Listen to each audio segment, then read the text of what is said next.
Habang hinaharap ang kaso ng isang sikat na lalaking mang-aawit tungkol sa aksidente sa sasakyan, isang lalaki na may dalang kakaibang hangin ang sumugod sa bulwagan ng hukuman dahil ang lalaking mang-aawit ay pinagmulta lamang ng 2 milyon at hindi nakulong. Ang lalaki ay nagpaputok ng baril sa loob ng hukuman at hiniling sa hukom na i-retrial ang kaso. Itinutok niya ang baril sa lalaking mang-aawit at pinilit itong umamin sa krimen laban sa kanyang anak na babae. Maliwanag na buhay pa ang bata at nagmamakaawa, ngunit hindi siya dinala ng mang-aawit sa ospital at sa halip ay umalis. Sa gitna ng pakikipaglaban, hindi sinasadyang binaril niya ang mang-aawit sa puso at naaresto siya. Siya ay isang ama at isang detective ng pulisya. Ang batang si Baek Soo-jeong ay ang kanyang anak na babae. Napakahalaga sa kanya at kaya niyang ibigay ang lahat ng pinakamagandang bagay sa bata. Kahit ang isang buwang sweldo niya ay ginamit niya para bumili ng tiket sa konsyerto upang makasama niya ang kanyang gusto. Si Baek Soo-jeong ay labis na masaya na nabuhay siya sa walang katapusang pagmamahal at pag-aalaga ng kanyang ama. Sinabi pa niya na gusto niyang pakasalan ang isang taong katulad ng kanyang ama. Matapos ipagdiwang ang kaarawan ng kanyang anak, nagmadaling sumakay ng sasakyan si Baek Hong-suk pabalik sa istasyon ng pulis. Nang makita niya ang kanyang boss, inilabas niya ang kanyang baril at badge at humingi ng resignation. Ikinuwento niya ang paghihirap ng isang nasa edad na lalaki na may maraming problema sa kalusugan, ngunit laging nag-aalay ng sarili sa trabaho ng paglutas ng mga krimen.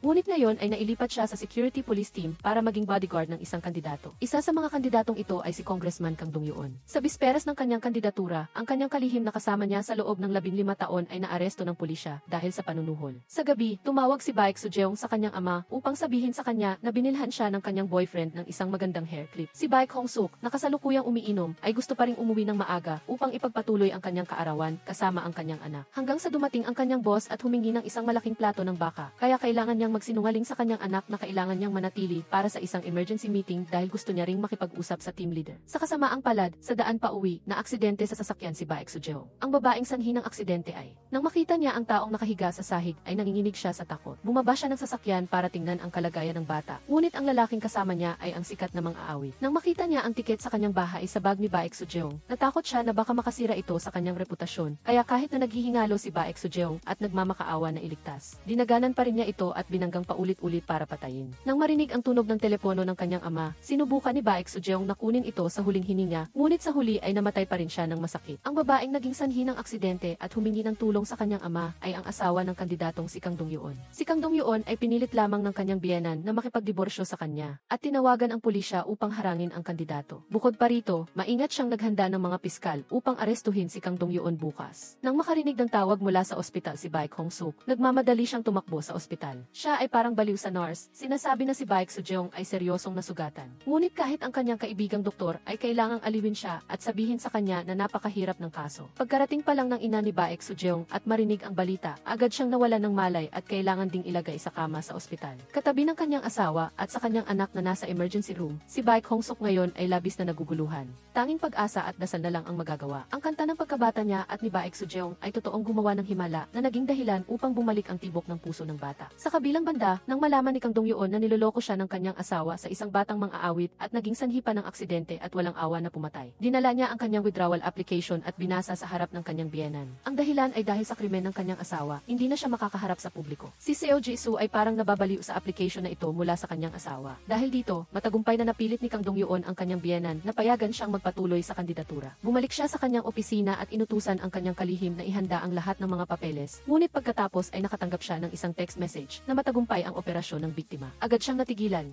Kasi kung mangyayari ito, hindi na mahahatulan ng mabigat ang kanyang asawa. Sa kabilang banda, parang gusto ni Baek Hong-suk na lumuhod at magdasal sa Diyos dahil sa himala na nangyari sa kanyang anak. Nakita niya ang kamay ng kanyang anak na gumalaw at nagyakapan ang mag-asawa sa sobrang kaligayahan. Ngunit sa gabi, ang matalik na kaibigan ni Baek Hong-suk na isang doktor ay lihim na pumasok sa silid at nagturok ng ibang gamot sa bata. Sa parehong oras, si Kang Dong-yoon ay nagpakilala sa buong bayan upang maghanda para sa kanyang kandidatura. Matapos may pasok ang gamot, nag-convulse si Baek Soo-jeong. Wala siyang sinabi at tuluyan ng binawian ng buhay. Pagkatapos matanggap ang balita na naayos na ang problema, opisyal na inilista si Kang Dong-yoon bilang kandidato. Ang pamilya ni Baek Hong-suk ay kailangang tiisin ang sakit at magluksa para sa kanilang anak na puno pa ng mga pangarap. Matapos gawin ang mga ritual para sa kanyang anak, lumabas si Baek Hong-suk upang hanapin ang doktor na si Choi Jeong-woo at inalok siyang maging pinuno ng libing nang hindi alam kung ano ang nangyari. Si Baek Hong-suk ay lumabas na puno ng sigla at sinabi na tiyak na mahuhuli niya ang pumatay sa kanyang anak. Ngunit nang dumating si Baek Hong-suk sa pinangyarihan ng krimen, ang kalsada ay bago na at ang lahat ng mga videotap at ebidensya ng aksidente ay nawasa. Tumakbo si Baek Hong-suk sa istasyon ng pulisya upang humiling na makita ang security camera footage. Ngunit ngayong umaga lang, ang istasyon ng pulisya ay nilooban at ang lahat lahat ng data ay kinuha.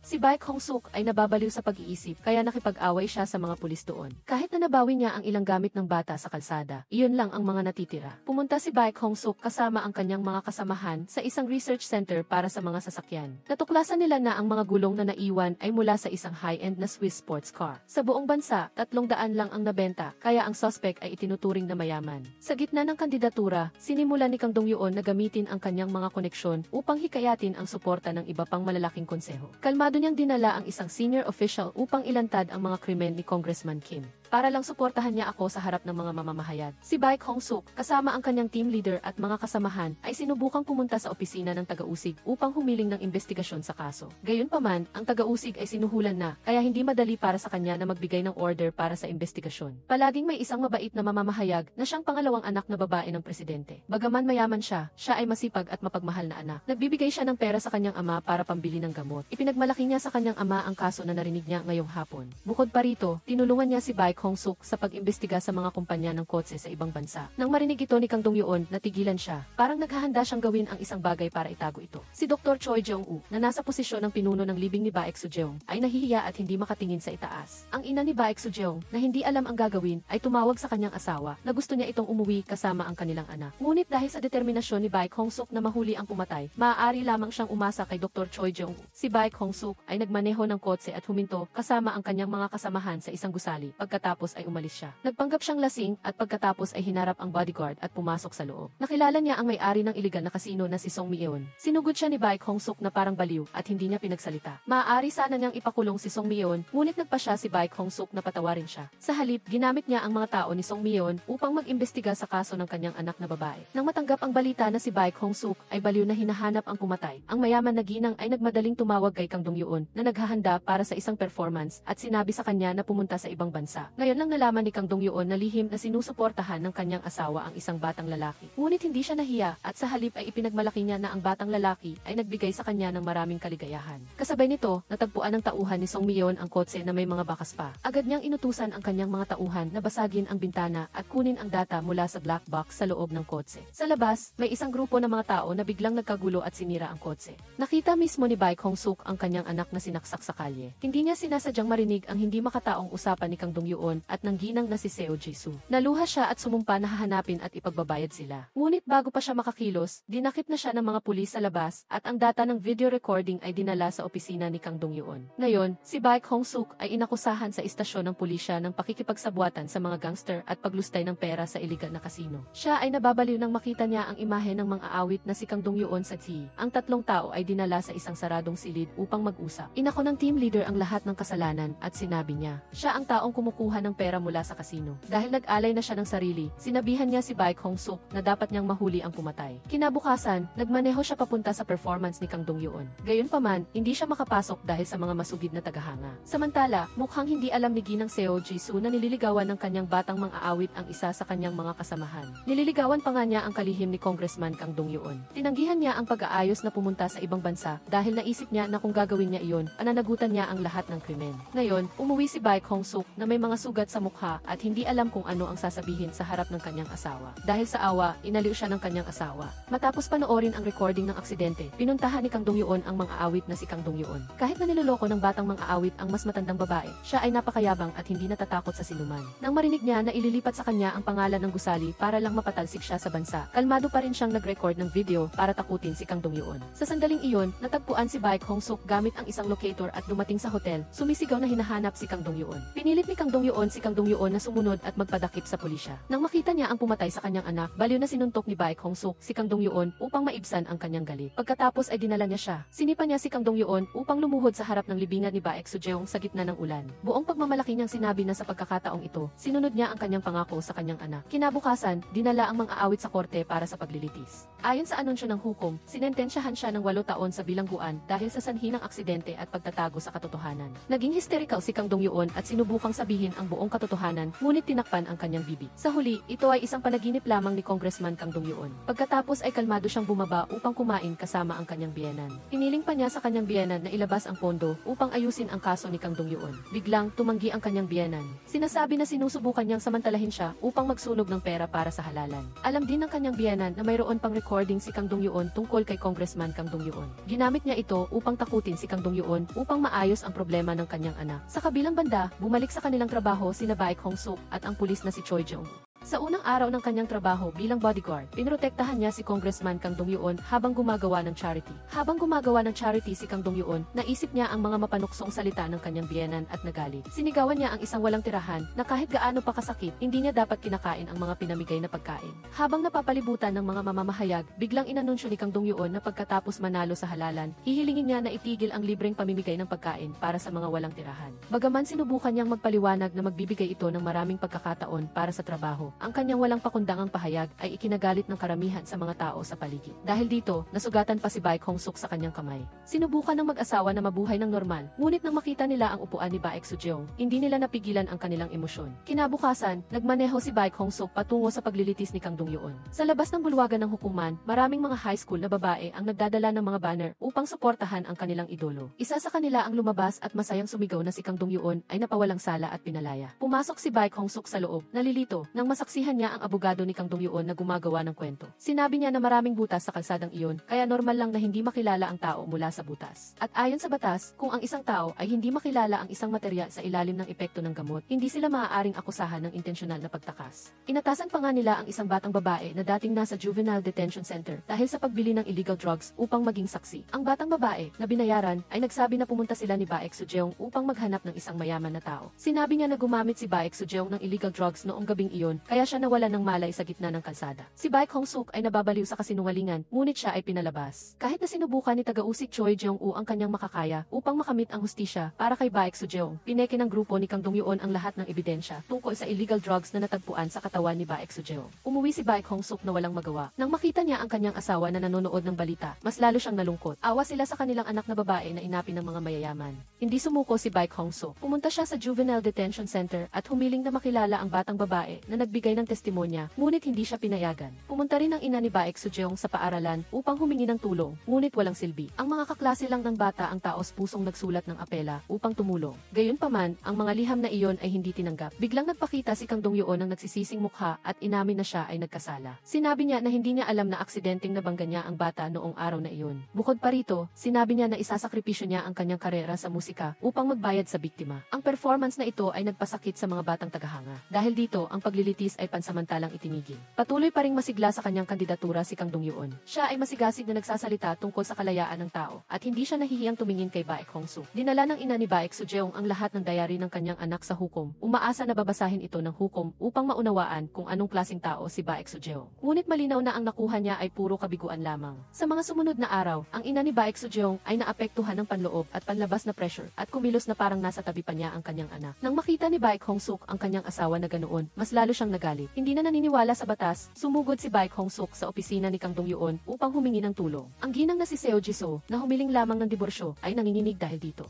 Dahil sa pagkakataong ito, sunod-sunod na tinanggap ni Congressman Kang Dong-yeon ang alok na tulong upang takutin ang kanyang asawa. Kinabukasan, si Team Leader Huang, na dinala upang magbigay ng testimonya, ay nagpatotoo na napanood niya ang black box at nagpatunay na may isa pang babae sa kotse. Ngunit ang abogado ni Kang Dong-yeon ay nagtanong sa kanya ng mapanukso upang akusahan siya ng pagtanggap ng suhol mula kay Baek Hong-suk. Nang makita ng asawa ni Baek Hong-suk na pinalaya si Kang Dong-yeon, siya ay naging hysterical at nakipag-away. Kaya, sumugod si Baek Hong-suk upang protektahan ang kanyang asawa at binugbog si Kang Dong-yeon. Kaagad, si Baek Hong-suk ay inaresto dahil sa paglikha ng gulo na nagdulot ng psychological trauma kay Kang Dong-yeon. Ang asawa ni Baek Hong-suk ay bumisita sa kanyang asawa na puno ng sama ng loob sa batas. Araw-araw, ang mga tagahanga ni Kang Dong-yeon ay nagiging magulo. Sabi nila, umalis na sina Baek Hong-suk at Baek Soo-jeong para maging tahimik ang lahat. Ang ina ni Baek Soo-jeong ay labis na nasiraan ng loob at ayaw na niyang ipagpatuloy ng kanyang asawa ang kasong ito ito na walang hustisya. Si Baek Hong-suk ay nagalit at hindi niya hinayaang sumuko ang kanyang asawa sa kawalang katarungan na ito para sa kanilang anak. Nangako siya sa kanyang asawa na tiyak na ikukulong niya si Kang Dong-yeon at ang kanyang mga kasabwat. Dumalaw si team leader Hwang kay Baek Hong-suk sa bilangguan. Sinabi niya na pinuntahan niya ang batang babae na nagbigay ng testimonya noong araw na iyon. Mayroon daw itong malupit na ama kaya napunta siya sa Juvenile Detention Center. Dahil din dito, umayag siyang gumawa ng huwad na testimonya sa nakaraang paglilitis. Ngunit nang naalaala niya ang mga magagandang bagay na ginawa ni Baek Soo-jeong para sa kanya habang nabubuhay pa, nangako ang batang babae na babalik siya upang magbigay ng testimonya. Ang totoo ay baka maging mas positibo ang resulta. Sa susunod na paglilitis, inamin ni Shin Hae-ra ang katotohanan na si Baek Soo-jeong ay isang napakabait na bata. Ngunit habang nagsasalita siya, ang ama ni Shin Hae-ra ay dinala sa paglilitis. Sa pagtingin sa nakakatakot na mukha ng kanyang ama, binawi niya ang kanyang naunang pahayag. Napansin ang isang bagay na mali, hiniling ni tagausig Choi Jeong una itigil ang interogasyon, ngunit walang epekto. Siya ay lalong nagalit sa mga umaabuso sa kapangyarihan, ngunit maaari lamang siyang manood ng tahimik. Pagkatapos nito, ang abogado ni Kang Dong-yeon ay dumating at binigyan si Baek Hong-suk ng lahat ng mga papeles para sa pag-uusap at pag-areglo. Nang magalit siya, nalaman niyang humingi ng tulong ang kanyang asawa. Tinawagan niya ang kanyang asawa. Ngunit narinig niya ang masayang boses ng kanyang asawa at nakikipag-usap pa nga sa kanilang anak sa loob ng bahay. Naaalala niya ang malubhang sakit ng kanyang asawa, kaya pumayag si Baek Hong-suk na pakawalan siya upang makauwi sa kanyang asawa. Alam niya na ang kanyang asawa ay ang tanging kamag-anak niya na kailangan niyang protektahan. Ngunit ang totoo, ginamit lang ni Baek Soo-jeong ang kanyang sakit upang sumuko ang kanyang asawa at mamuhay ng tahimik. Sinabi niya sa kanyang anak na ayaw niyang makita si Baek Hong-suk na patuloy na inaapi at hinahamak ng mga tao. Nakita ni Baek Soo-jeong ang kanyang anak na umalis at ang imahe ng sikat na mga awit na nagtatamasa ng kanyang kasikatan. Hindi niya ito nakayanan at nagalit siya at sumigaw. Sa kasamaang palad, sa gitna ng kanyang galit ay nagkaroon siya ng aksidente. Natumba siya sa balkonahe, samantala, galit na nagbigay ng inspirasyon na talumpati si Congressman Kang Dong-yeon upang mahalal bilang presidente. Hindi maiwasang mainggit sina Chairman Seo Ji-won at ang bagong dating na kapatid ni Seo Ji-soo nang mapanood nila ito. Hindi papayag ang matandang lalaki na agawin ng kanyang manugang ang kanyang posisyon. Sinabi niya kay Kang Dong-yeon na dalhin ang video ni Congressman Kang Dong-yeon sa huling paglilitis. Sa huli, pinakawalan si Baek Hong-suk na walang kaluluwa dahil sa nangyari sa kanyang asawa. Puno ng galit ang kanyang mga mata at hindi siya makapagsalita. Nang makita niya ang handa ng kanyang asawa, para siyang nababaliw at sa sandaling ito, nadiskubre ni Police Officer Ro na nawawala ang kanyang baril. Lihim itong kinuha ni Baek Hong-suk. Pagkatapos, humingi siya ng tawad sa pinuno at tumakbo papunta sa korte. Nang ipahayag na pinalaya na ang mang-aawit na si Jun, pinaputukan siya ni Baek Hong-suk ng unang bala. Sunod-sunod siyang binaril sa buong courtroom at lumapit kay Jun na humihingi sa kanyang umamin sa kanyang mga krimen sa harap ng lahat. Pagkatapos, nabaliw si Baek Hong-suk at nakipag-away kay Jun at nagpaputok ng isang bala. Bumagsak si Jun na may mga bakas ng dugo sa kanyang dibdib. Desperado si Baek Hong-suk na humihiling na huwag siyang mamatay upang ilabas ang totoong kriminal.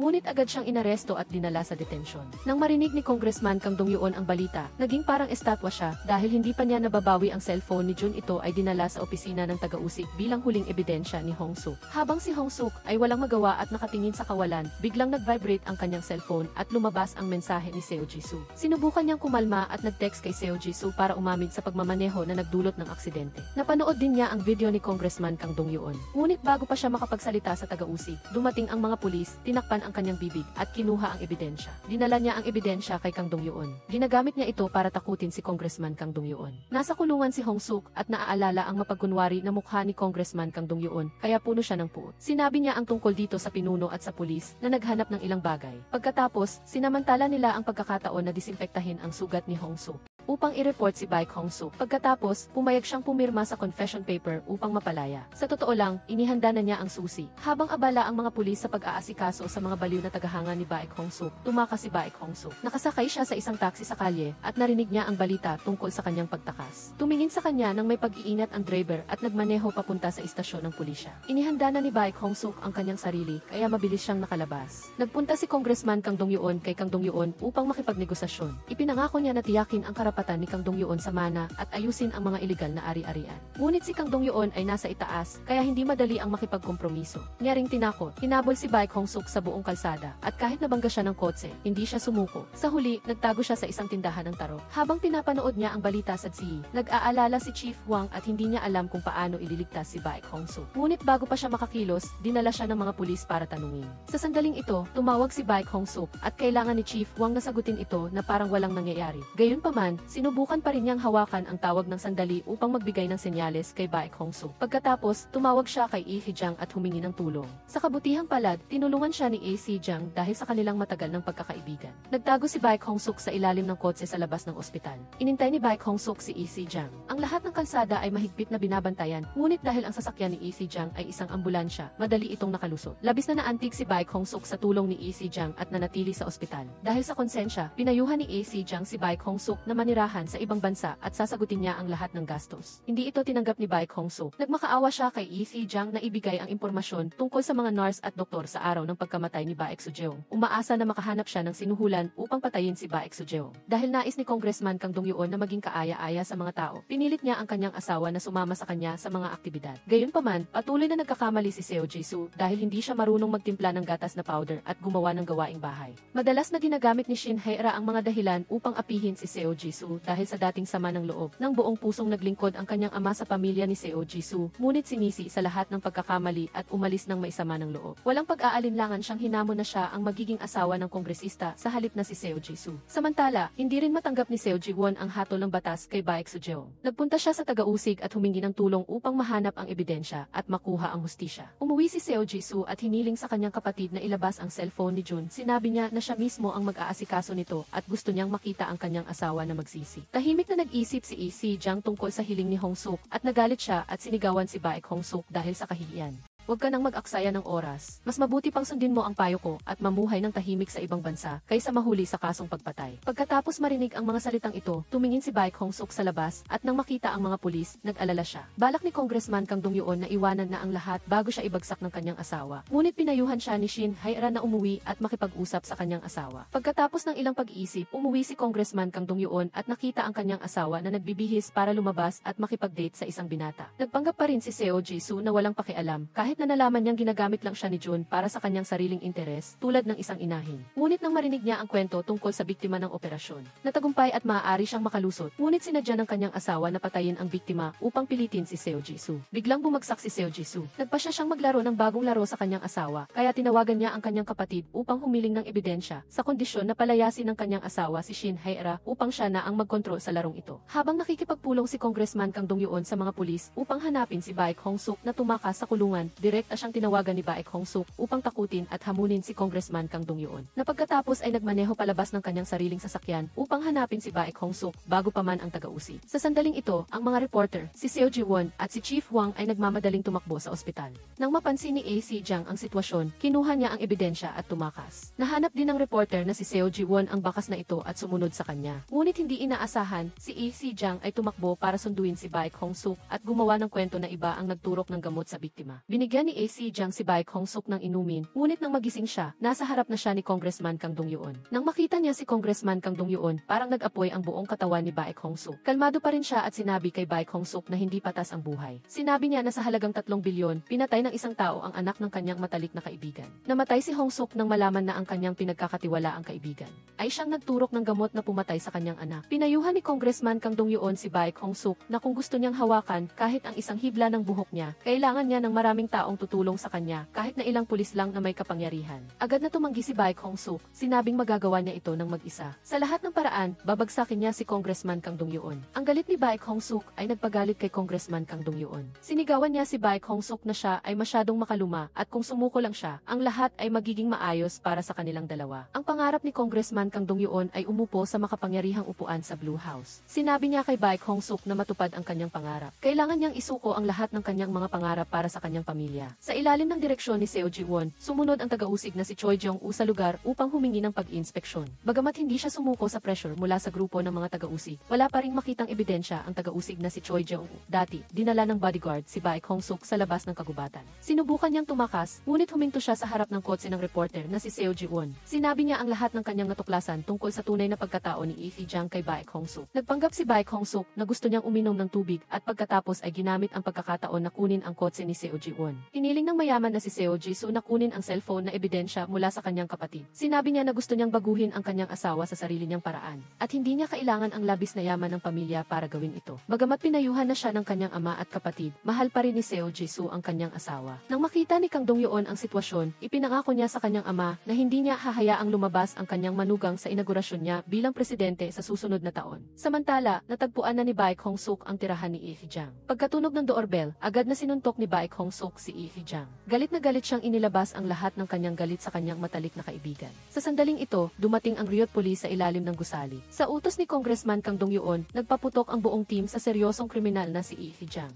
Ay nagsimulang magsisi at nagkwento tungkol sa kanyang sitwasyon na mayroon siyang 6 na kapatid na umaasa sa kanya. Malamig na nakatingin si Baek Hong-suk kay Lee Hee-jang at sinabing pinatawad na niya siya, ngunit kailangan pa rin niyang personal na hanapin si Baek Soo-jeong at humingi ng tawad. Nang itinaas ni Baek Hong-suk ang golf club, lumabas ang anak ni Lee Hee-jang at humingi ng tawad habang umiiyak. Nang makita niya ang inosenteng bata, hindi niya mapigilan ang sarili at ibinaba ang club. Nang makatulog na ang bata, iniling niya kay Lee Hee-jang na sumama sa kanya sa istasyon ng pulisya. Tiningnan ni Lee Hee-jang ang golf club sa sahig at sinabing gusto niyang magsimulang muli. Ngunit hindi sumang-ayon si Baek Hong-suk, kaya kinuha niya ang club at sinubukang atakihin si Baek Hong-suk. Sa labas, akala ng Ryot Police na si Baek Hong-suk ang gumawa nito. Kaya iniba nila ang direksyon ng baril at tinutok kay Lee Hee-jang. Dahil sa ingay, nasaksihan ng anak ni Lee Hee-jang ang nangyari sa kanyang ama habang nagmamadaling tumakas si Baek Hong-suk. Maya-maya, nakarating siya sa lugar ni Chief Wang. Gayunpaman, nanghihina siya at nilalagnat. Kinabukasan, formal na nanalo si Congressman Kang Dong-yoon sa unang halalan sa malaking bilang ng boto. Nang marinig ito, hindi nasiyahan ang taga-usig na si Choi Jong-woo. Patuloy niyang gustong makipagtulungan sa reporter na si Seo Ji-won upang alamin ang mga krimen ni Congressman Kang Dong-yoon. Hindi mapigilan ni Congressman Kang Dong-yoon na magmadali sa kanyang bagong posisyon at nagmamalaki sa kanyang biyenan.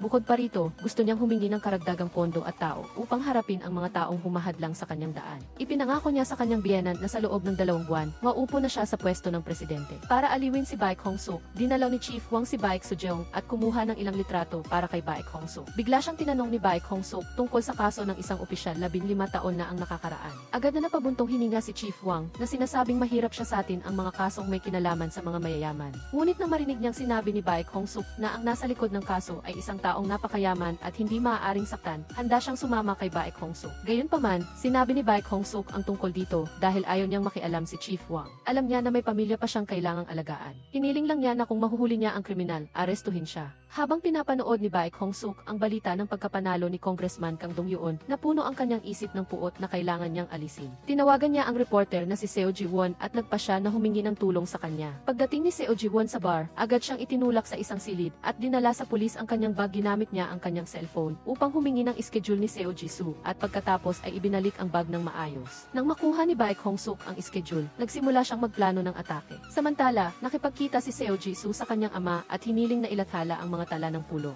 Bagamat maapektuhan nito ang kanyang kapatid, ipinangako na niya ito sa kanyang asawa. Bagamat sumang-ayon siya sa sinabi ng kanyang panganay na anak, ngunit parehong sumang-ayon ang kanyang ama at kapatid. Ginagamit lang siya ni Kang Dong-yoon tulad ng isang hayop. Pagkatapos ay ginamit ni Seo Ji-soo ang kanyang posisyon at nagdala ng bagong kalihim sa kanyang asawa. Tuwang-tuwa siyang pinalayas ang kalihim na si Shin Hae-ra at maging ang oras ng pagkain ng kanyang asawa ay kailangan niyang desisyonan. Sina Baek Hong-suk at Police Officer Ro ay nagplano na lumapit kay Seo Ji-soo sa napiling lokasyon. Pagka-uwi ni Chief Wang, agad nilang itinago ang plano. Ayaw ni Baek Hong-suk na madamay siya sa bagay na ito. Umuwi si Chief Wang para magluto para sa kanyang asawa, ngunit inaresto ng mga pulis dahil sa kasong embezzlement. Sinasadya nilang apihin siya dahil palagi siyang tumutulong kay Baek Hong-suk. Sa isang hapunan ng pamilya, iminungkahi ni Chairman Seo Ji-won sa kanyang anak, Seo Ji-soo, na pumunta sa Switzerland para mag-aral. Sa labas, tila nag-aalala siya sa pag-aaral ng kanyang apo. Ngunit ang totoo, pinaplano niyang ikulong ang mga magulang nito, kaya hindi niya ito hahayaang makita ito. Pagkatapos, naghanda si Seo Ji-soo na pumunta sa isang beauty parlor, at iyon din ang oras na kumilos sina Baek Hong-suk at Police Officer Ro. Gayunpaman, may 8 bodyguard na kasama ang asawa niya. Nag-isip si Baek Hong-suk at nagpa siyang umuwi. Ngunit nang makita niya ang ibang lalaki na bumaba mula sa kotse, nagpa siyang kumilos. Habang abala ang mga bodyguard sa panliligaw ng pulis, sumakay si Baek Hong-suk sa kotse. Bilang karagdagan sa pagtanggap ng suhol mula sa mga gangster, gumawa pa siya ng mga krimen upang isisi kay Chief Wang. Sinabi ng pulis kay Chief Wang na ang tanging kailangan nila ay ang kasalukuyang lokasyon ni Baek Hong-suk. Sinubukan ng pulis na suyuin si Chief Wang na sinasabi na kung sasabihin niya ang totoo, makakalusot siya at bibigyan siya ng posisyon bilang head detective. Sa sandaling ito, naisip niya ang lugar na pinag-usapan nila ni Baek Hong-suk. Sa huli, nagpa siya pa rin siyang manahimik para sa kanyang kapatid. Nagpanggap si Baek Hong-suk na isang bodyguard at nag-abang. Pagkasakay ni Seo Ji-soo sa kotse, agad siyang nagmaneho. Kinuha niya si Seo Ji-soo at inilipat sa kotse ng pulis at matagumpay siyang nakatakas sa mga bodyguard. Pagkatapos, dinala niya si Seo Ji-soo sa isang saradong silid. Kinuha ni Baek Hong-suk ang cellphone niya at tinawagan si Congressman Kang Dong-yoon. Nagbabanta siya na kung hindi niya sasabihin ang lahat ng kanyang mga krimen, ay hahayaan niya ang kanyang asawa na magsalita. Sinabi ni Congressman Kang Dong-yoon ito sa kanyang biyenan, ngunit walang pakialam ang kanyang biyenan.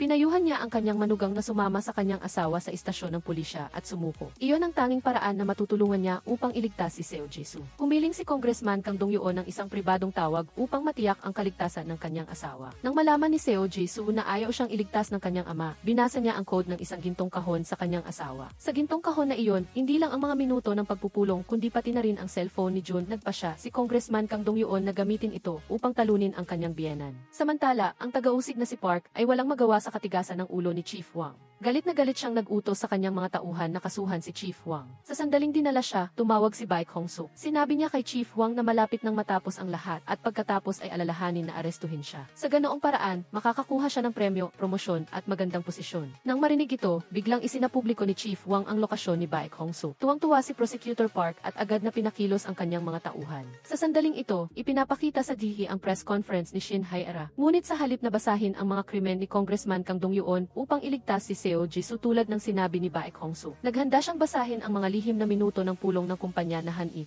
Nagulat siya nang biglang sumalakay ang isang grupo ng mga bodyguard. Agad nilang nahuli si Baek Hong-suk at ang pulis upang iligtas si Seo Ji-soo. Sa sandaling ito, may dumating na isa pang grupo at sinalakay sila na nagbigay ng pagkakataon kina Baek Hong-suk at Police Officer Ro na tumakas. Pagkatapos niyang mapanood ang balita sa DHI, nagalit ang kanyang biyenan at bayaw dahil ang lahat ng impormasyon sa mga talaan ng pulong ay naipadala na sa pulisya para sa malalim na investigasyon ng Han-ik Corporation. Bumaba sina Baek Hong-suk at ang pulis sa ilalim ng tunel at nakita si Chief Wang. Sa parehong oras, dumating si Congressman Kang Dong-yeon upang sunduin ang kanyang asawa at yakapin siya para aliwin. Nagbigay ito ng karagdagang motibasyon kay Seo Ji-soo upang bumalik at kalabanin ang kanyang ama at kapatid dahil sa alaala ng pagkabata ni Seo Ji-soo. Sa araw na namatay ang kanyang ina, dahil bago siya malagutan ng hininga, sinabi niya sa kanyang anak na huwag kailanman magtitiwala sa kanyang ama. Samantala, nakahanap ang pulis ng isang ligtas na lugar at nagbantay upang makapag-usap sina Chief Wang at Baek Hong-suk. Walang magawa si Chief Wang sa kanyang pagiging pulis na hindi man lang niya maalagaan ang kanyang asawa at mga anak. Sa araw na ito, kailangan niyang sabihin ang lokasyon ng kanyang malapit na kaibigan dahil lang sa akusasyon ng taga-usi. Labis na nakonsensya si Chief Wang kay Baek Hong-suk dahil sa insidenteng ito. Gayunpaman, hindi sinisisi ni Baek Hong-suk ang kanyang nakatatanda.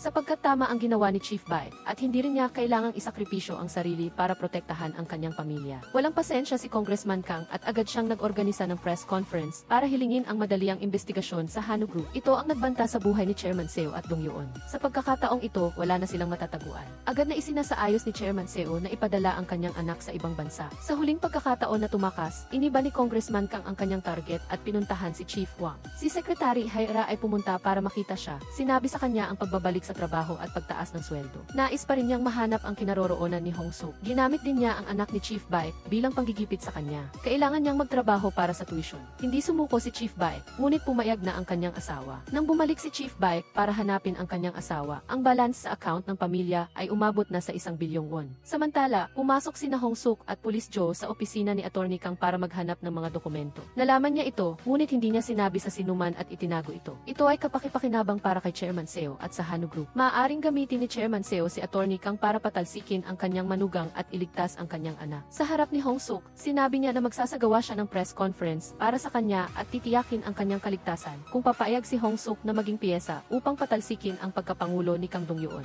Hindi susundin ni Hong-suk ang sinuman na may kinalaman sa pagkamatay ng kanyang anak. Nang malaman niya na pinalibutan siya ng mga tao mula sa bagong partido, naglaro si Hong-suk ng baraha, kinuha si Attorney Kang bilang hostage, at ginamit ang banta ng buhay at kamatayan kay Attorney Kang upang makatakas. Sa labas, si Prosecutor Choi at reporter Seo Ji-won ay magkasama pa rin sa pag-imbestiga. Nagtaka si Prosecutor Choi kung bakit si Seo Ji-won ay may oras pa upang mag-imbestiga sa ibang kaso habang nagkakagulo ang kanyang pamilya. Biglang huminto si Ji-won dahil para sa kanya, ang kanyang ama ay ama lang at ang trabaho ng kanyang ama ay hindi niya maaaring pakialaman basta-basta. Sa harap ng malaking halaga ng pera na makakatulong sa kanyang pamilya na mamuhay ng mas mabuti, sa wakas ay sumang-ayon si Chief Baek na sabihin kay Secretary Hae-ra ang pinagtataguan ni Hong-suk. Kasabay nito, personal na pinuntahan ni Chairman Seo ang kanyang manugang na si Kang. Agad na ipinagmalaki niya na kailangang manalo ang kanyang biyenan sa halalan laban sa kalaban na kandidato at bukod pa riyan, kailangan niyang gawing hostage si Dong-yeon sa halip na ang Hanu Group. Si Chairman Seo ay nasa posisyon na kailangan siyang humingi, kaya kailangan kailangan niyang tanggapin ito. Si Chief Baek ay pumunta sa tirahan ni Hong Suk na puno ng pagkadismaya. Nag-usap sila tungkol sa pinakamataas na bonus na natanggap ng isang pulis na hindi pa rin sapat para sa kanilang pamilya. Alam din niya ang sitwasyon ni Hong Suk na kahit nagkaroon na ng pamilya, nangungupahan pa rin siya at ang kanyang anak ay hirap na hirap makapasok sa kolehiyo. 2 beses na siyang huminto dahil sa kakulangan ng panggastos. Pagkatapos niyang magsalita, tumingin si Chief Baek sa kanyang telepono. Sa ngayon, sigurado siyang nagsimula ng kumilos ang panig ni Congressman Kang. Wala siyang magagawa kundi humingi ng paumanhin. Nang akmang tatayo at aalis si Hong Suk, tinutukan niya ng baril ang ulo ni Hong Suk. Sinabi pa ni Chief Baek kay Hong Suk na pagkatapos niyang mamatay, pupunta siya sa impyerno. Ngunit sa ngayon ay kailangan munang magsakripisyo ni Hong Suk upang maging mas maganda ang buhay ng kanyang asawa at anak. Sa harap ng ganitong uri ng sapilitang pagtataksil, hindi na inalala ni Hong Suk ang kanilang dating pagkakaibigan. Sumugod siya upang umatake, pinatulog si Chief Baek, kinuha ang baril at lumuhod upang humingi ng paumanhin sa kanya. Bago umalis, binaril ni Hong Suk upang takutin ang mga taong dumating at mabilis na tumakas sakay ng kotse ng pulis at nagbago ng direksyon. Habang binabantaan ng kanyang manugang, nakatanggap si Chairman Seo ng tawag mula kay Atty. Kang. Ayon sa sinabi niya, si Hong Suk ay pupunta sa kanya at magsasagawa ng press conference kaagad. Parang nabaliktad ang sitwasyon para kay Chairman Seo at hindi na siya nakinig sa sapilitang utos ng kanyang manugang. Bumalik siya sa gitna ng pagkalito ng kanyang manugang at kalihim. Sa mismong sandaling ito, may balita sa ZI na si Hong Suk ay nasa teritoryo ng partidong pampulitika ni Congressman Yoo. Ang balitang ito ay nag-aalala sa panig ni Congressman Kang. Sa harap ng panganib na mawala ang lahat ng kanyang pinaghirapan, hindi napigilan ni Congressman Kang na umiyak. Pagkatapos masaksihan ang lahat, pinuntahan ni Secretary Haira si Madam Jesu. Sinabi niya na ang lahat ng ito ay para kay Jesu na umako ng lahat ng responsibilidad. Sa ganitong paraan lamang maipagpapatuloy ang halalan ni Congressman Kang. Agad na nagalit si Jesu, sa paniniwalang pilit siyang pinapasalo ng kalihim sa lahat ng problema. Gayunpaman, kahit aminin ni Madam ang kanyang kasalanan, hindi pa rin makatwira na hindi alam ng kanyang asawa ang ginawa ng kanyang asawa. Ibinalik ni Secretary Haira sa Madam ang isang divorce form na isinulat 1 linggo bago mangyari ang insidente. Kung ipapakita ito sa mga reporter na ang kanilang mag-asawa ay hindi na magkasundo, malamang na malulutas ang lahat. Sa sandaling narinig niya ito, lumambot ang puso ng Madam at sumang-ayon siya. Kasabay nito, dumating sina Hong Suk at Congressman Yoo sa press conference upang ipahayag ang katotohanan. Kinakabahan pa rin si Hong Suk at hindi pa nakapagsasalita nang biglang nagsalita si Atty. Kang. Kakareport lang ng pulisya na ang salarin sa aksidente sa trapiko ay sumuko na. Hindi inaasahan na ang babaeng sumuko na nasa kotse kasama ni Jun ay si Secretary Haira. Inamin niyang may relasyon sila ni Jun.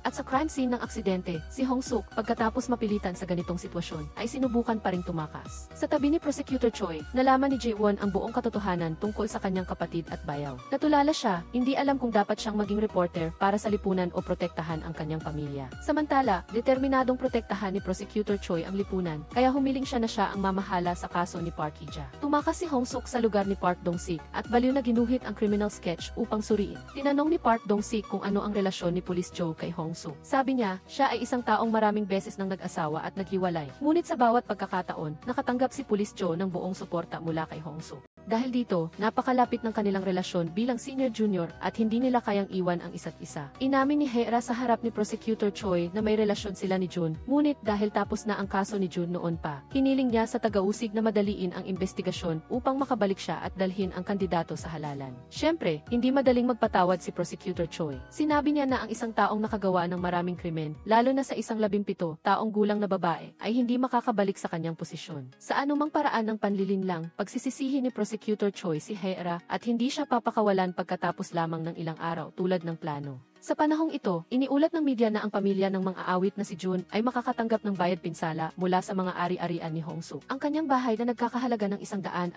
milyong won pagkatapos ibawas ang 50 milyong won na utang ay ililipat sa pamilya ni Jun. Nagmaneho si Police Joe at dinala si Hong Suk sa harap ng kanyang bahay. Nang makita niya na inililipat ang mga pamilyar na gamit sa bahay, hindi napigilan ni Hong Suk ang kanyang emosyon. Sa hapagkainan, ilang beses na sinubukan ni Congressman Kang nakausapin ang kanyang biyenan upang humingi ng tulong tungkol kay Haira, ngunit patuloy siyang binaliwala at iba ang kinausap na anak. Hanggang sa nagsalita si Jesu, doon lamang siya nakinig. Sa kahilingan na palitan ang taga-usig sa kaso ni Haira, tumanggi ang biyenan na makialam. Para sa kanya, ito ang pagkakataon upang imbestigahan at ikulong ang mag-asawang Kang. Hindi na niya sinasadya na ilakas ang boses tungkol sa pera na inilipat ni Jesu kay Jun na iniimbestigahan na ng taga-usig. Pinatugtog ni Prosecutor Choi ang isang kanta ni Jun at sinabi na ito ang kantang isinulat niya para sa kanyang minamahal sa isang pribadong paglalakbay. Agad na inamin ni Haira na siya ang unang nakarinig ng kantang iyon. Nang sinabi ni Prosecutor Choi na hindi iyon ang kanta ni Jun, natulala siya. Habang nagsasalita, mas lalo niyang pinatunayan na hindi siya ang kasama ni Jun sa kotse noong aksidente. Sa kabilang dako, patuloy na nagbibigay sina Chairman Seo at Dong Yuon ng impormasyon tungkol sa mga relasyon. Para sa media sina Jisoo at Jun, inaasahang magdudulot ito ng malaking bagyo na hindi kayang labanan ng mag-asawang Jisoo. Si Jisoo, sa opisina ng kanyang asawa, ay hindi rin makaupo at maging walang ginagawa. Hiniling niya sa kanyang asawa na isuko ang isang bag ng bagahe upang maabot ang tuktok. Kailangan niyang iwan ang kanyang pamilya at kailangan din niyang iwan si Secretary Haera. Sa mismong sandaling pupuntahan ng mag-asawang Jisoo ang pinagpahingahan ni Sujeong para sa media, biglang bumalik si Jaewon. Nag-isip siya buong gabi at hiniling sa kanyang mga kapatid na sumuko. Labis siyang nabigo sa kanyang bayaw na lubos niyang iginagalang. Ngunit hindi niya inaasahan na sa araw na ito, ang taong iyon ay magiging malamig at walang pakialam, at maging ang pang-insulto ay kaya niya.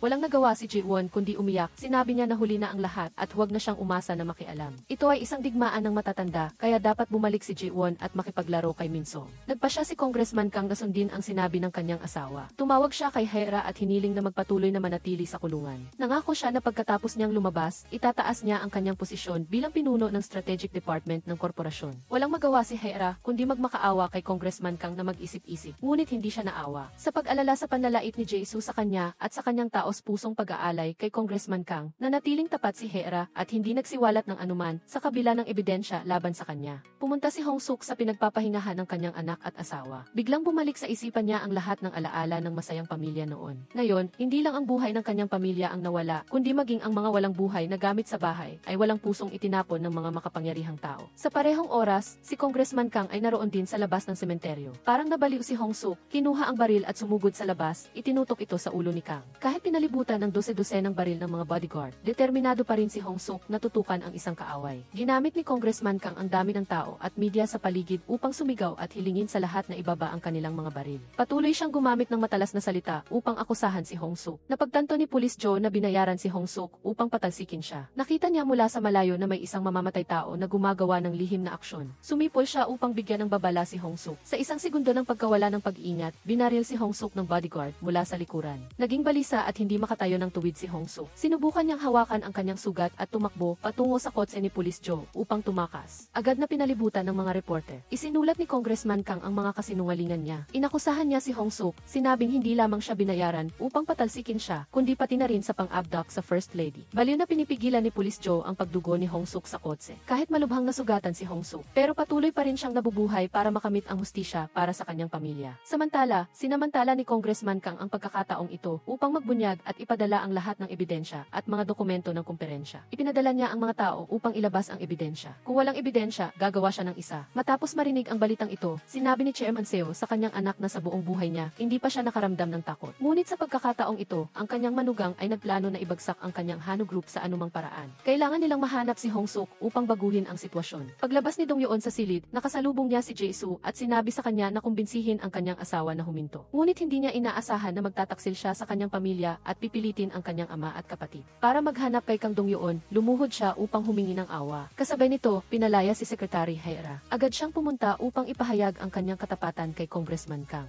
Habang tumatakas, biglang naubusan ng gas ang kotse ni Baek Hong Suk. Habang naghihintay, lumapit ang pulis. Mabilis na nagmaneho si Police Joe upang itago si Hong Suk sa kagubatan. Sa dulo ng bangin, ibinigay ni Hong Suk kay Police Joe ang isang sulat. Sinabi niya sa kanya na hindi siya dapat mahuli ng pulis at kailangan niyang mabuhay upang makamit ang hustisya. Pagkatapos magsalita, tumalon si Hong Suk sa bangin upang malito ang mga pulis. Ang sulat na iniwan niya ay isang salita. Binibintang niya ang sarili at humihingi ng tawad para kay Police Joe at Chief Baek. Sa wakas ay nakatakas si Hong Suk sa gubat. Ang unang ginawa niya ay tawagan si Chief Baek para humingi ng tulong. Ngunit nang dumating si Chief Baek, naroon din si Haera. Binati niya si Chief Baek sa pera na natanggap ng kanyang pamilya at maaari na itong magamit ngayon. Pagkatapos niyang mahuli si Hong Suk, bumalik si Haera upang iulat ang bagay na ito sa hapunan sa bahay ng chairman. Ngunit hindi niya ito iniulat kay Congressman Kang, kundi sa chairman. Noon pala, nang siya ay talikuran sa kulungan, nagpa siya si Haera na gawin din ito kay Congressman Kang. Pagkatapos basahin ni Prosecutor Park ang sulat na iniwan ni Hong. Kahit halos mamatay sa kakatawa si Prosecutor Park, matapos basahin ang sulat ni Hong Suk, ang tanging inaalala ni Police Joe ngayon ay kung maayos ba ang kanyang senior, kung buhay pa ba siya, at kung nasaan siya. Sa sandaling ito, sumugod si Prosecutor Choi sa silid at hiniling kina Police Joe at Park Dong-sik na umalis. Sa kabila ng sigaw ni Prosecutor Park, inilabas niya ang dalawa at sinabing maniniwala siya sa sulat ni Hong Suk. Talo si Prosecutor Choi sa kaso ni Sujeong, kaya sa pagkakataong ito, kailangan kailangan niyang tulungan si Hong Suk sa anumang paraan. Hindi napigilan ni Police Joe ang sarili at pumunta sa isang sulok, hawak ang sulat ni Hong Suk at humikbi. Samantala, inoperahan si Hong Suk at dinala sa kwarto sa ospital ng Hanu Group. Bago ang pagkilos na ito ni Hera, humingi ng tawad si Dong Yuon sa kanya. Hindi na siya nagkaroon ng ibang pagpipilian at ito ay tungkol sa kanyang ama na pinilit na umako ng kasalanan ng Hanu Group. Bagamat kumikilos si Hera upang tulungan si Chairman Seo, hindi niya kailanman tatalikuran ang pangarap na makapasok sa Blue House kasama si Congressman Kang at makamit ang hustisya para sa kanyang ama. Si Chairman Seo at Dong Yuon na nag-akalang nagawa nilang manipulahin ang pag-iisip ni Hera ay labis na nagalit nang marinig ang mga salitang ito. Gayunpaman, dahil kailangan pa rin nila ang tulong ni Hera upang iligtas ang korporasyon mula sa eskandalo, walang magawa si Dong Yuon kundi sumuko. Pagkatapos nito, pinuntahan ni Hera si Congressman Kang at ipinahayag ang kanyang pangarap. Mayroon siyang pangako na hindi niya ilalabas ang ebidensya sa telepono ni Jun. Nagtakda siya ng mga kondisyon kay Chairman Seo. Pigilan ang pagtatatag ng bagong partido at tulungan si Congressman Kang na manalo sa halalan. Ngayon, bumalik siya upang magtakda ng mga kondisyon kay Congressman Kang. Una, tiyakin na hindi maimbestigahan ang mga iligal na gawain ng Hanu Group at pangalawa, makipaghiwalay kay Jae-soo. Pagkatapos ng lahat ng ito, ang nais ni Hera ay maging President Kang Dong Yuon at ang kapangyarihan sa likod ng entablado. Sa pagkakataong ito, nagulat si Congressman Kang sa ambisyon ni Hera. Matapos sumang-ayon kay Prosecutor Choi, ang unang misyon ni Police Joe ay hanapin si Chief Baek.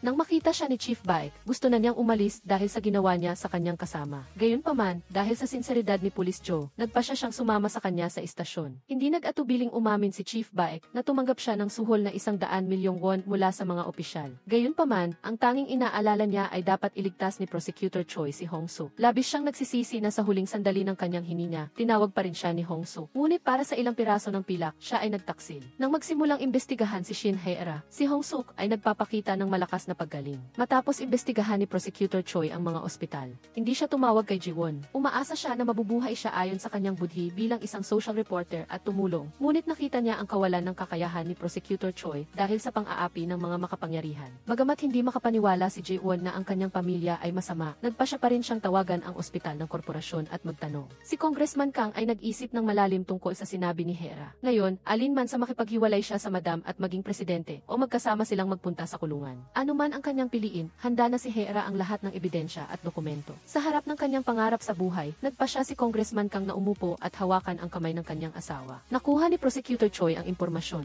Si Baek Hong Suk ay galit na tumawag upang humingi ng warrant sa paghahanap, ngunit siya ay walang magawa laban sa impluensya ng mayaman na pamilya ni Kang Dong Yuon. Si Seo Ji-won ay biglang walang kaluluwa na nagmungkahi na makakapasok siya sa espesyal na silid ng ospital ng korporasyon, at ngayon ay kailangan lamang sabihin sa kanya ni taga-usik Choi Jeong-woo kung ano ang gagawin. Si Kongresista Kang Dong Yuon ay dumalo sa isang espesyal na pagpupulong kasama ang chairman ng SEL at kalihim na si Shin Hye-ra. Bilang karagdagan sa pagpapadala ng mga tao upang magbigay ng patotoo at tumulong sa halalan, inihanda ni kalihim Shin Hye-ra ang mga kinakailangang papeles para sa diborsyo at ang listahan ng mga aktor, mang-aawit, at asawa na mayroong mga relasyon sa labas. Ang mga dokumentong ito ay hindi lamang magkakabisa 2 araw pagkatapos ng halalan, kundi naglalaman din ng listahan ng mga artistang lalaki, mang-aawit, at may bahay na nagtaksil. Si Kongresista Kang Dong Yuon ay nag-isip ng matagal. Hindi siya nagsalita, basta't binuksan at isinara niya ang papel ng diborsyo. Gulong-gulo ang isip ni Ji-won sa kanyang nararamdaman sa kasalukuyang sitwasyon. Hindi niya alam kung ang kanyang kumpiyansa bilang isang mamamahayag sa loob ng maraming taon ay makakatulong sa kanya na magsulat tungkol sa kanyang kapatid na babae at bayaw. Pakiramdam niya ay siya mismo ang nagposa sa kanyang sariling pamilya. Kasabay nito, mabilis na dumating sa silid ng ospital ang mga tauhan ng mambabatas na si Kang, lalo na para asikasuhin si Hong Suk. Mahigpit na binabantayan ng mga gwardiya ang paligid ng silid ng ospital, kaya mahirap para sa grupo ng pulis na makapasok. Dahil mayroon na silang paghahanda sa labas, maingat na pinahaba ni mambabatas Kang ang oras sa harap ng kahilingan sa diborsyo ni kalihim Hye-ra.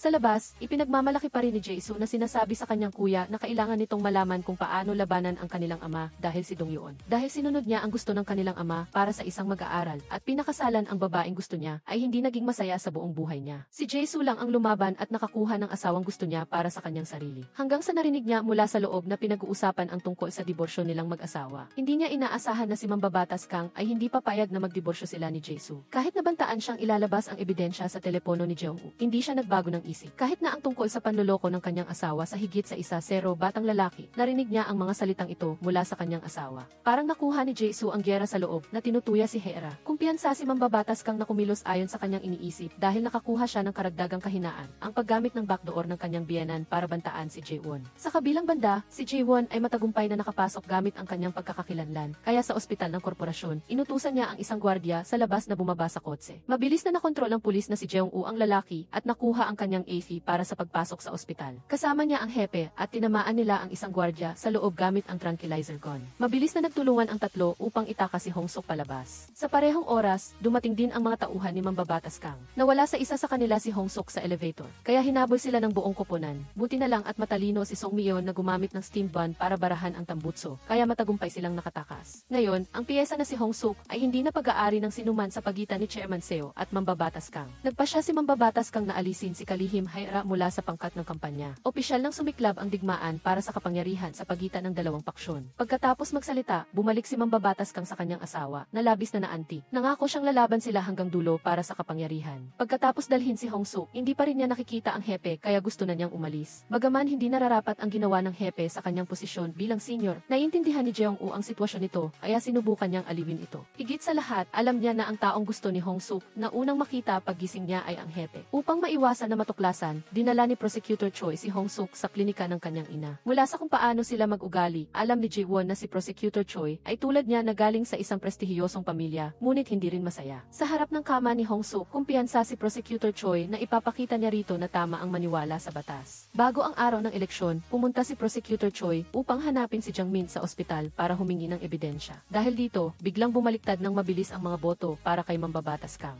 Pagkatapos, pumunta siya upang hanapin ang ama ni Ho Jin para pigilan itong pilitin ang kanyang anak na babae na gumawa ng huwad na pahayag kapalit ng pera. Si Hong Suk sa kabilang banda ay bumuti ng husto araw-araw. Lahat ay nagsisikap para sa isang karaniwang layunin, ang hustisya. 7 araw bago ang araw ng eleksyon, dinala ni Prosecutor Choi ang pulisya at gumamit ng warrant of arrest laban sa mga goons at kay Director B dahil sa iligal na karahasan. Pagkarinig ng balita na naaresto si Director B, pumunta si Attorney Jiang para kunin ito. Bagaman hindi siya matuwid sa kanyang propesyon bilang abogado, mapang-insulto siya dahil sa kanyang koneksyon sa ama ni Prosecutor Choi. Gayunpaman, sa pagkakataong ito, hindi nagpadaig si Prosecutor Choi at mayroon siyang sapat na ebidensya upang kasuhan. Si Director Guy ay sangkot sa panunuhol at pangingikil para patayin si Sujeong. Hindi na nakipagtalo si Attorney Jiang, kaya sinabi niya ito kay Chairman Seo. Gayunpaman, ang pagiging walang puso ni Chairman Seo ay nagpayo sa abogado na iwan na ang kaso. Kung makikialam sila, hahadlangan nila ang nalalapit na eleksyon. Natatakot si Hera na kapag nagsalita si Director B, madadamay siya sa pag-udyok ng pagpatay. Nagulat siya at nagbabala kay Mambabatas Kang na mag-ingat habang papalapit ang araw ng eleksyon. Sa pagtingin sa balita ni Mambabatas Kang Saksi, tinanong ng hepe si Hong Suk kung bakit siya nag-atubiling barilin siya noong nakaraan. Ipinagmamalaki ni Hong Suk na napanatili niya ang kanyang katinuan.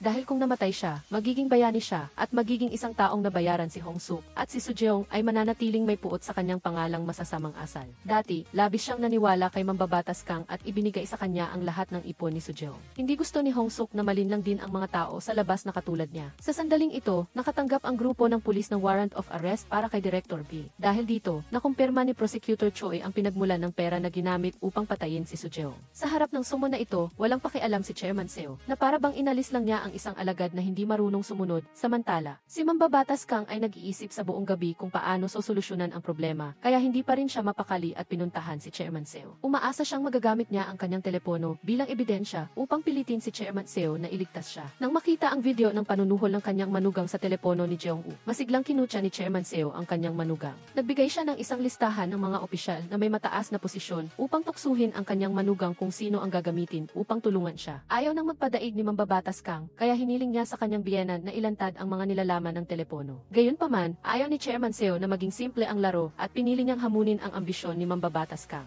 Ipinangako pa niya na kung tahimik siyang pipirma sa papel ng diborsyo, hahayaan niya siyang magpatuloy sa eleksyon ng walang problema. Tinanong ni Hong Suk si Song Myon kung bakit siya tinutulungan at narinig niya ang isang masamang kwento noong bata pa siya. Dahil sa kahirapan, nagnakaw si Song Myon ng pusit sa palengke. Isa lang siyang bata, ngunit hinatulan siya ng 1 taon sa kulungan. Dahil dito, siya rin ay biktima ng batas. Pagkatapos marinig ang sitwasyon ni Song Myon, nagkaroon ng karagdagang motibasyon si Hong Suk na lumaban para sa hustisya sa ilalim ng batas. Sinubukan ni Prosecutor Choi na pilitin si Attorney Jiang na makipagtulungan sa investigasyon, ngunit siya ay isang maimpluwensyang tao na kayang iwanan ang lahat para tulungan ang eleksyon. Bukod pa rito, hinamon niya si Prosecutor Choi na ang trabaho ng isang piskal ay hindi ang hulihin ang mga kriminal, kundi ang hulihin ang mga taong kaya nilang hulihin. Pagkatapos marinig ito, agad na tinawagan ni Prosecutor Choi ang kanyang mga kasamahan at hinamon sila. Sa kabilang banda, susundan ni Attorney Jiang ang kaso hanggang sa dulo. Ang hepe ang responsable sa pagkuha ng isa zero ebidensya na si Mambabatas Kang ay nasa mansyon kung saan dinukot si Hong Suk. Si Jeong-u ang responsable sa pagkuha ng isa zero ebidensya na may kinalaman sa mga taong nasa paligid ni Mambabatas Kang. Nang ang lahat ay nagtipon sa isang lugar, biglang lumitaw si Prosecutor Park na kinumpiska ang mga dokumento at ang opisina ni Prosecutor Choi na itinuturo sa kanya na kailangan niyang magbigay galang sa kanyang nakatataas at sa iba pang mga opisyal sa politika. Ayon sa utos ni Chairman Seo, dinala ni Hera ang impormasyon tungkol sa sapilitang diborsyo kasama ang mga termino nito kay Jisoo. Tahimik na hinahamon siya ng ginang. Noong nakaraan, nang makasuhan ang ama ni Kalihim Shin, nagdala pa siya ng mga gamit kay Jisoo para magmakaawa, ngunit pinilit pa rin siya ni Chairman Seo. At ngayon, ang anak na babae ay patuloy na nagtatrabaho para sa chairman. Sa harap ng sitwasyong ito, nanatiling kalmado si Hera at sinagot pa niya na ang karamihan ng mga ari-arian ni Jisoo ay naipalipat na sa ibang tao. Hindi sumuko si Prosecutor Choi at dinala ang mga nakatagong dokumento kay Hong Suk upang ipagpatuloy ang investigasyon. Gayunpaman, ang lahat ng panlabas na mapagkukunan ay gumagamit ng lahat ng paraan upang hadlangan ang komunikasyong ito at investigasyon. Sinabi ni Hong Suk kay Prosecutor Choi na dapat siyang tumigil at tuparin ang kanyang pangako. Kung hindi sila makakaasa sa batas, kailangan niyang tulungan siya na maghiganti sa sarili niyang paraan. Hindi sumang-ayon si Prosecutor Choi dahil para sa kanya, hindi pa tapos ang bagay na ito. Kailangan niyang tuparin ang kanyang pangako sa kanyang ama na lulutasin ang lahat sa pamamagitan ng batas. Sa sandaling ito, biglang tinawagan ni Dong Yuon si Prosecutor Choi para makipagkita ng pribado. Bago nito, pinuntahan niya si Ji-won para tanungin ang kinaroroonan ni Hong Suk. Umaasa si Ji-won na matutulungan siya ng kanyang kuya dahil hindi niya matiis na ang kanyang ate at bayaw ay nabubuhay ng normal nang walang anumang pagsisisi sa pamilya ni Seo. Maraming beses na rin kasing kinutya si Dong Yuon ng kanyang bayaw na nagtatago siya sa likod ng kanyang ama, kaya gusto niyang makipagtulungan upang pabagsakin si Mambabatas Kang. Pumunta siya upang ibigay ang ebidensya kay Prosecutor Choi, ngunit naghinala siya at inihagis niya ito sa baso ng tubig. Dahil sa matinding pagmamahal sa sarili, ibinigay ni Dong Yuon ang telepono ni Jeong-woo, basta't mapabagsak si Mambabatas Kang, matatapos ang lahat. Pagkatapos, bumalik si Dong Yuon at sinabi sa kanyang ama na bukas ay ilalabas na ang mga nilalaman ng telepono. Hindi na kailangang mag-abala pa ang kanyang ama na harapin ang walang tigil na manugang. Gayunpaman, kumpiyansa pa rin si Mambabatas Kang na babaliktarin niya ang sitwasyong ito. Sinimulan niya ang isa pang plano sa pamamagitan ng mabilis na pagtawag sa kanyang mga tauhan. Ngunit alam ni Chairman Seo na hindi mananalo ang kanyang anak sa kanyang manugang. Dahil sa kanyang ambisyon, pilit na tinanong ni Chairman Seo si Dong Yuon kung kanino niya ibinigay ang telepono upang makaisip ng solusyon. Ngunit nasaktan niya ng malalim ang pagmamahal sa sarili ng kanyang anak. Kaya nagpasya siyang makipaglaban kay Mambabatas Kang ng mag-isa. Sa kabilang banda, seryosong kinakalkula ni Prosecutor Choi at ng kanyang mga kasamahan ang tamang oras upang ilabas ang ebidensya nang hindi nahaharangan ng kapangyarihan. Napagtanto na imposible ito, iminungkahi ni Hong Suk na magpresenta siya sa istasyon ng pulisya kasama ang telepono. Upang maging handa, inatasan ni Prosecutor Choi ang bawat isa sa kanilang mga tungkulin, pagkuha ng video at paghahanda ng contingency plan para sa media para kay Hong Suk. Kaagad pagkatapos, inilabas ng media ang balita tungkol kay Hong Suk. Magpapakita si Hong Suk ng sarili niyang kalooban na may dalang mahalagang dokumento. 2 araw na lang bago ang eleksyon, magdadala kaya ang kaganapan na ito ng pagbabago sa politika. Sa balitang ito, tumawag si Chairman Seo sa mga matataas na opisyal upang maghanda ng daan para sa isa pang kandidato na nagbanta sa mga pangarap ni Hera, na nagtulak sa kanya na mabilis na magtipon ng kanyang mga tauhan upang hanapin at ibalik ang telepono ni Jeong-woo. Sa gabi, umuwi si Ji-won na puno ng pagkadismaya, gustong malaman kung anong klase ng tao ang kanyang ama. Nalaman niya na dahil sa sariling interes, hindi lang sinaklaw ng kanyang ama ang mga krimen ng kanyang kapatid na babae at bayaw, kundi ginamit din ang kanyang kapangyarihan upang harangan ang lahat ng mga artikulo ni Ji-won tungkol sa kanyang ate at bayaw. Ang mas maraming sinasabi ni Chairman Seo tungkol sa interes ng pamilya, mas nadidismaya si Ji-won. Nang tanungin siya tungkol sa kanyang buwanang kontribusyon, hindi siya nag-atubiling sabihin na kinamumuhian niya ang kanyang ama, kaya hindi siya nagbibigay. Sa sandaling ito, nagdala si Hera ng balita tungkol sa pinagtataguan ni Hong Suk, kasama ang impormasyon tungkol sa klinika ng ina ni Prosecutor Choi na sumasaklaw sa kanila. Kasabay nito, nakatanggap din si Mambabatas Kang ng parehong impormasyon at umalis din siya. Sinabi ni Hera kay Chairman Seo na makikita niya ang telepono ng mabilis, kaya umaasa siyang kanselahin nito ang appointment upang ipromote ang isang bagong kandidato. 2 oras bago iyon, magaganap ang kaganapan kung saan susuko si Hong Suk. Inatasan ni Prosecutor Choi ang kanyang koponan sa kanilang mga ruta upang matiyak ang kaligtasan. Sa sandaling ito, ang ama ni Jeong-woo, pagkatapos ng kalahating buwang pagkawala, ay tumawag sa kanya upang tanungin kung kumusta na siya. Hindi niya inaasahan na sa kanyang kaarawan, ang taong nagmamalasakit na magluto ng seaweed soup at bigyan siya ng cake ay si Song Mi-eun. Gayunpaman, bago pa man siya makapagpasalamat, dumating na ang mga tauhan ni Mambabatas Kang. Sa gitna ng paghahabol, hindi sinasadyang na aksidente si Jeong-woo at dinakip. Nauna nang umalis si Song Mi-eun na nagmamaneho kay Hong Suk, hindi alam ang nangyayari. Patuloy siyang nagkukwento kay Hong Suk tungkol sa isang napakagandang tao. Parehong huli si Hera at Mambabatas Kang, ngunit kumpiyansa pa rin si Mambabatas Kang. Si Hera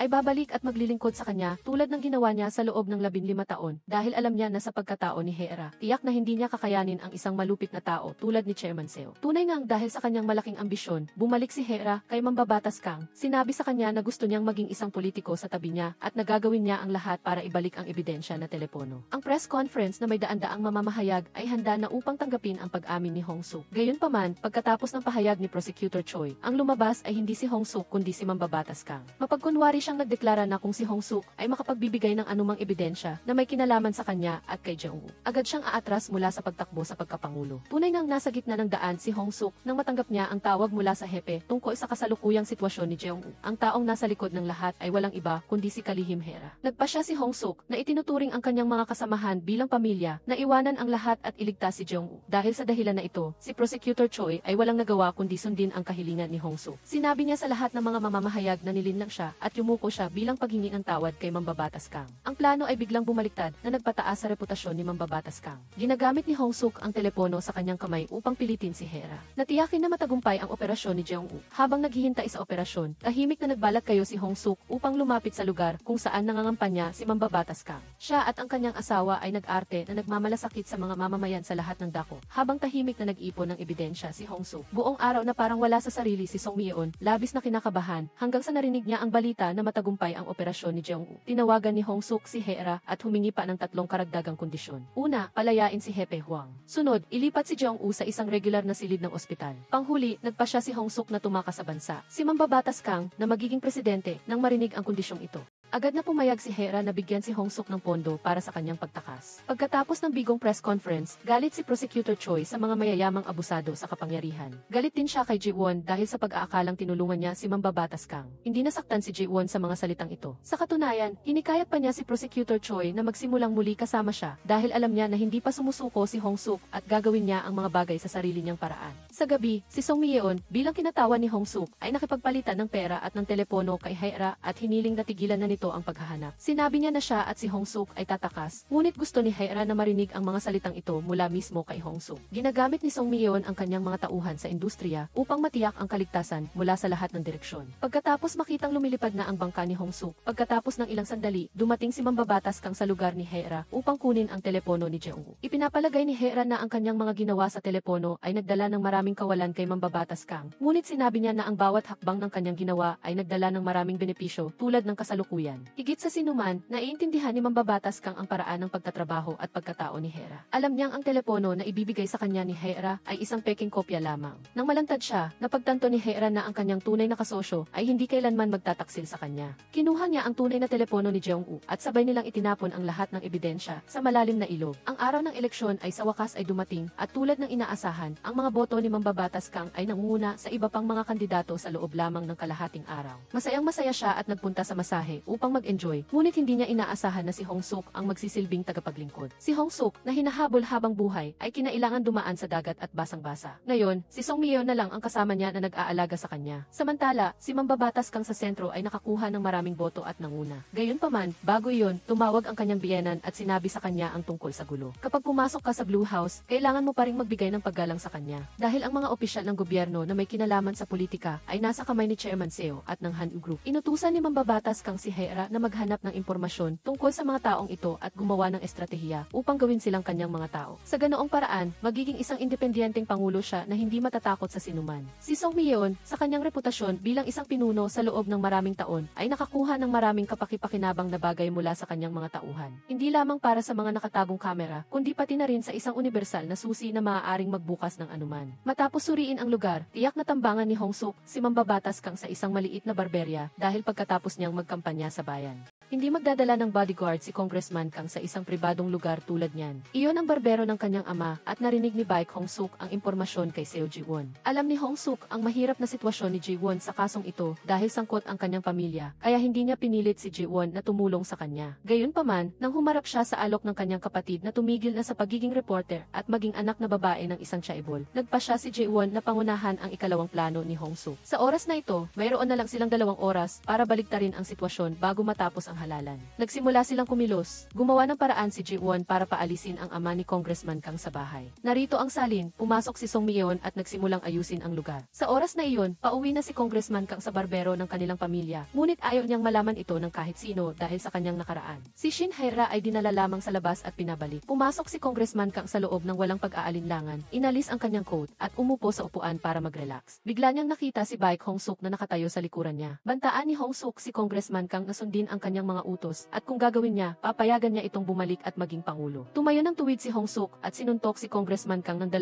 beses para sa kanyang pamilya at sa mga pulis. Pagkatapos, direkta siyang humingi ng pera para sa kanyang sarili at sa kanyang mga kasamahan.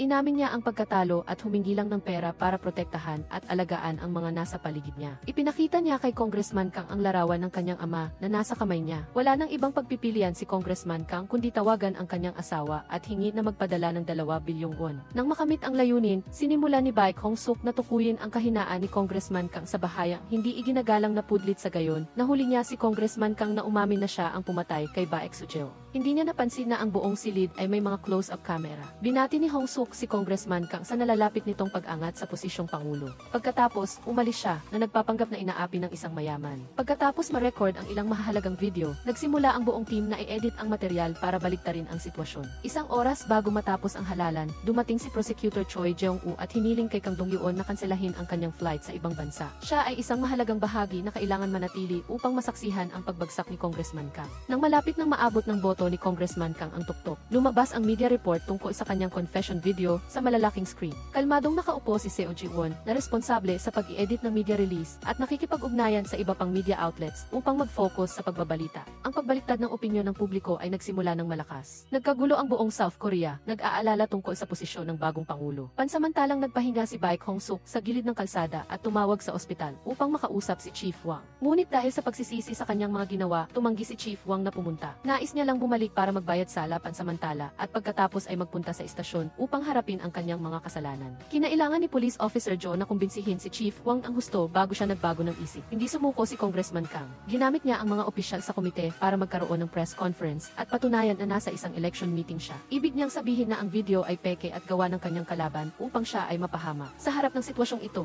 nagpa siya si Seo Ji-won na gumawa ng sarili niyang hakbang. Tinawagan niya ang media sa ilalim ng kanyang pagkakakilanlan bilang isang reporter at iniharap ang ebidensya na ang naglipat ng pera sa video ay si Madam Jisoo. Ito ay sumasalungat sa balita na may alibi si Congressman Kang dahil nasa isang seminar siya kasama ang mga opisyal. Nagpa siya si Chief Wang na pumunta sa sementeryo upang makipagkita kay Baek Hong-suk. Hindi naramdaman ni Hong-suk na nagdaramdam siya at sa halip ay lubos siyang nagpapasalamat kay Chief Wang sa pagtulong sa kanya mula pa noong nagsisimula pa lamang siya. Sinabi ni Hong-suk na matapos ang lahat, dapat siyang arestuhin ni Chief Wang upang magamit iyon bilang isang tagumpay para makabalik sa istasyon ng pulisya. At pagkatapos ay hintayin siya ni Hong-suk na makalabas sa kulungan pagkatapos ng 15 taon. Pagkatapos ay kakain ulit sila bilang isang grupo tulad ng dati. Huminga ng malalim si Chief Wang, pagkatapos ay nilapitan niya si Baek Hong-suk at ikinadena ang kamay nito. Sa kabilang banda, si Congressman Kang ay parang walang magawa at sumuko na. Gayunpaman, inisip ni Shin Hae-ra na ang balita na nagpapakita ng alibi ni Congressman Kang ay nagdudulot ng gulo sa isip ng mga tao. Sa loob ng kalahating oras, ang buong South Korea ay nagmadaling iwanan ang kanilang mga trabaho at pumunta sa mga botohan upang palitan ang kanilang mga boto. Hindi pa malinaw kung baliktarin ang resulta o kung si Congressman Kang ay magiging pangulo pa rin. Sa loob ng kotse, sinubukan ni Chief Wang na kumbinsihin si Hong-suk na mag-isip muli, ngunit iginiit niyang bumalik sa istasyon ng pulisya.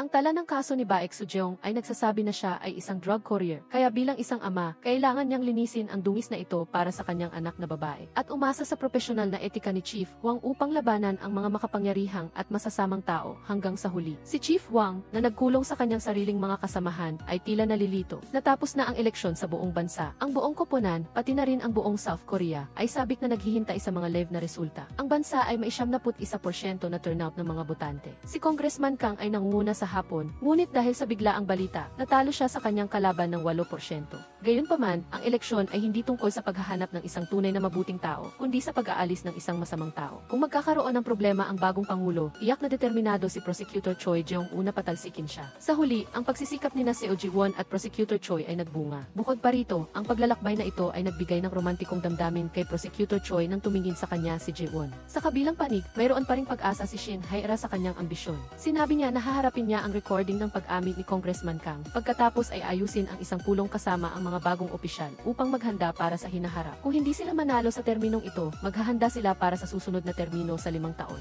Gayunpaman, bago pa man siya makapagsimula, nag-issue na ang mga taga-usig ng emergency arrest warrant para sa kanilang dalawa kinabukasan. Pagkatapos ng kasong ito, inanunsyo ni Prosecutor Choi na magbibitiw siya at magiging abogado ni Baek Hong-suk. Ito ang pinakamahusay na kaso na isasara, kaya dapat itong magtagumpay. Sa harap ng emergency arrest warrant, nagpasya si Congressman Kang na tapusin na ang matagal na labanang ito. Gayunpaman, nais pa rin niyang magbigay ng paraan para makatakas si Shin Hae-ra dahil sa kanyang katapatan sa loob ng maraming taon. Nang bumalik si Congressman Kang sa bahay sa gabi, inihanda na ni Chairman Seo ang plano para makaalis siya ng bansa sa pamamagitan ng cargo flight ng korporasyon at pagkatapos ay isusunod ang kanyang asawa at anak. Tila parang pagmamahal sa pagitan ng manugang at biyenan, ngunit alam ni Congressman Kang na pagkatapos mangyari ito, tatanggalin ni Chairman Seo ang lahat ng impormasyon na may kaugnayan sa flight at ibibigay ang impormasyon sa pulisya para mag-issue ng arrest warrant. Sa gayon, mula sa isang kandidato para sa pagkapangulo, siya ay magiging isang takas na kriminal. Nagulat din si Chairman Seo sa katalinuhan ng kanyang manugang, kaya itinigil niya ang plano at lumipat sa isang mas malalim na relasyon sa pagitan ng ama at anak. Nangako ang chairman na aalagaan niya ng mabuti ang asawa ni Congressman Kang at ang mga kasamahan sa ilalim niya at hihintayin ang araw na lalabas siya sa kulungan. Nagtipon ang buong koponan sa opisina ni Prosecutor Choi at nagkasundo na magsimula sa 6 upang arestuhin ang mga tao. Pagkalipas ng ilang oras, nahuli na nila si Director Ge. Kapwa si Jang-min at Shin Hae-ra ay nasa templo para bisitahin ang kaluluwa ng kanilang ama. Sa huling hapunan bago ang pag-amin, humihikbi si Jae-soo habang kalmadong kumakain ang kanyang asawa. Nagmamakaawa siya sa kanyang ama at kapatid na iligtas si Congressman Kang. Sinubukan ni Congressman Kang na maging kalmado at inaliw ang kanyang asawa na maging matatag hanggang sa siya ay makabalik pagkatapos magsilbi sa kanyang sentensya. Bago pa man siya makaiyak, dumating na ang pulis sa labas ng mansyon. Inutusan ni Chairman Seo ang mga katulong na magdala pa ng pagkain. Naalala niya noong bago pa lang si Congressman Kang sa bahay. Hindi ito kumakain ng anuman maliban sa pritong tinapay, kaya sa pagkakataong ito, sinadya niyang pakainin ang kanyang manugang. Bago matapos, maalalahanin din siyang nangako na maghahanda ng isang pribadong silid para sa kanyang manugang sa kulungan upang mabawasan ang pakiramdam ng pagiging limitado. Sa harap ni Congressman Kang, ginamit ni Chief Wang ang posas na ginamit niya kay Baek Hong-suk upang arestuhin siya. Ang hiling ni Hong-suk kay Chief Wang ay sa wakas ay natupad. Kinabukasan, naganap ang paglilitis. Bagaman biktima, gumawa din si Hong-suk ng krimen ng kaguluhan at pagpatay dahil sa personal na paghihiganti. Si Prosecutor Choi, na kumakatawan kay Hong-suk, ay hindi tinanggihan ang mga krimen na ginawa ni Hong-suk. Gayunpaman, ginamit niya ang 25